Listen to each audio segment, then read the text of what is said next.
podcast nih. 1, 2, 3, 4, open the door.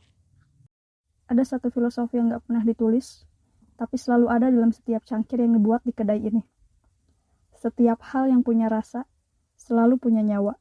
Mungkin ada yang tidak asing dengan quotes itu. Yap, betul sekali. Quotes itu adalah quotes dari film Filosofi Kopi, yang diucapkan oleh Ben, yang diperankan oleh Chico Jericho.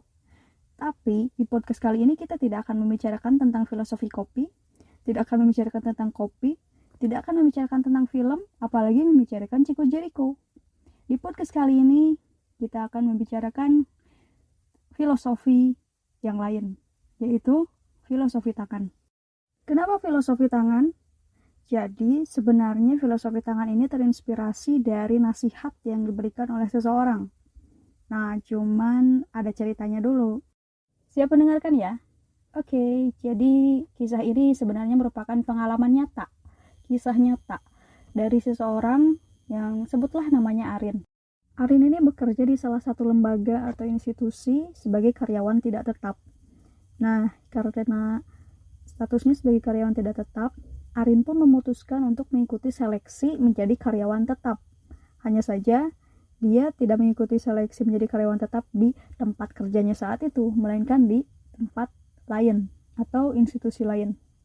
Singkat cerita, Arin alhamdulillah lolos atau lulus menjadi karyawan tetap di lembaga lain.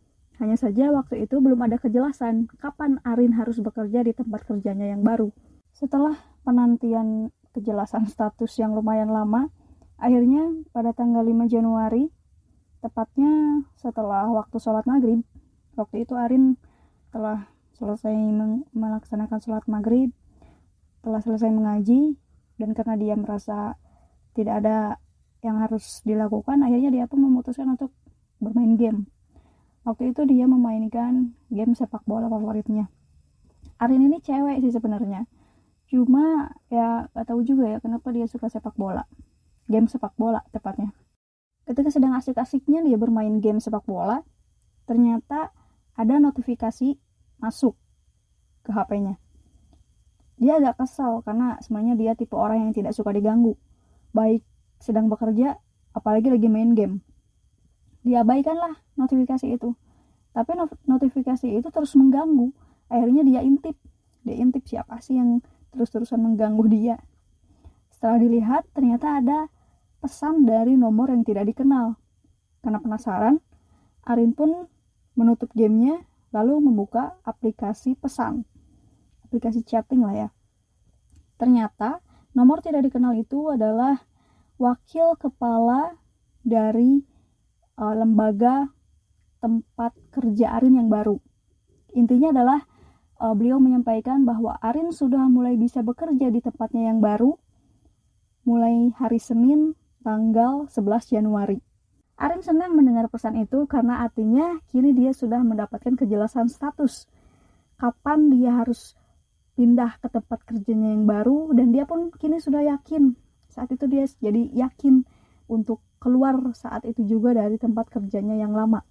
Setelah membalas pesan tersebut, Arin pun langsung menghubungi wakil kepala di tempat kerjanya saat itu untuk memberitahukan bahwa ya dia akan segera bekerja di tempat yang baru, dan karena itu dia juga akan segera mengakhiri masa kerjanya di tempat kerjanya yang lama. Pak wakil kepala dari tempat kerja Arin yang lama saat itu membalas dengan ucapan selamat, dan Pak wakil kepala waktu itu mengatakan kepada Arin, kalau ada waktu besok datanglah ke kantor. Bicara langsung sama Pak Kepala, nanti Bapak antar.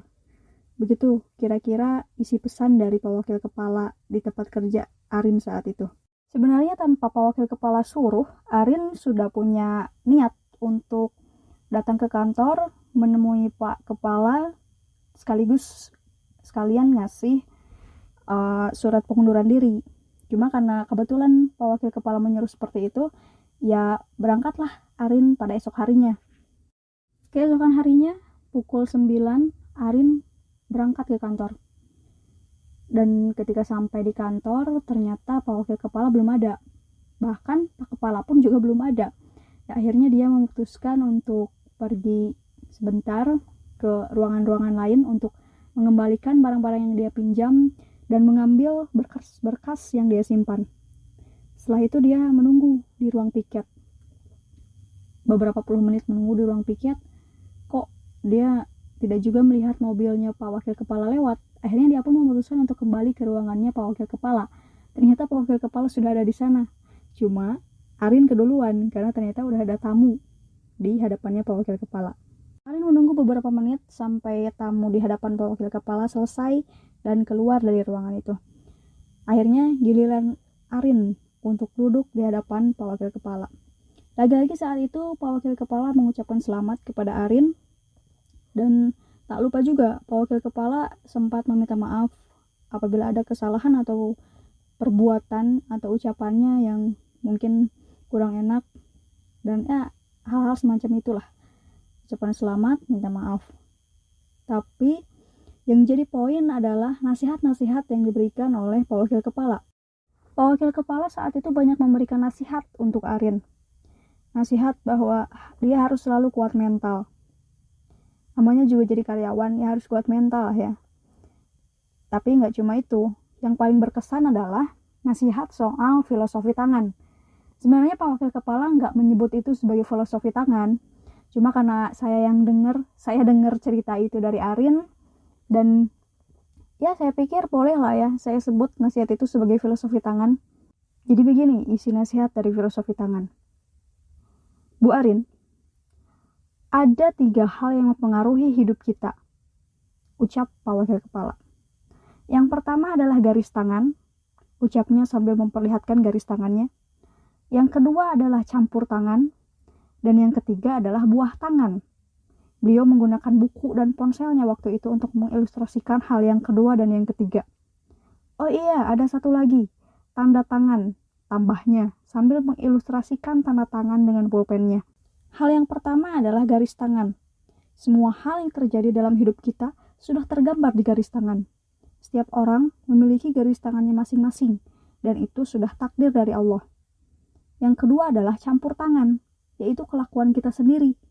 Jika garis tangan kita sudah bagus, tapi kelakuan kita tidak bagus, garis tangan itu akan rusak oleh campur tangan. Dan yang ketiga adalah buah tangan.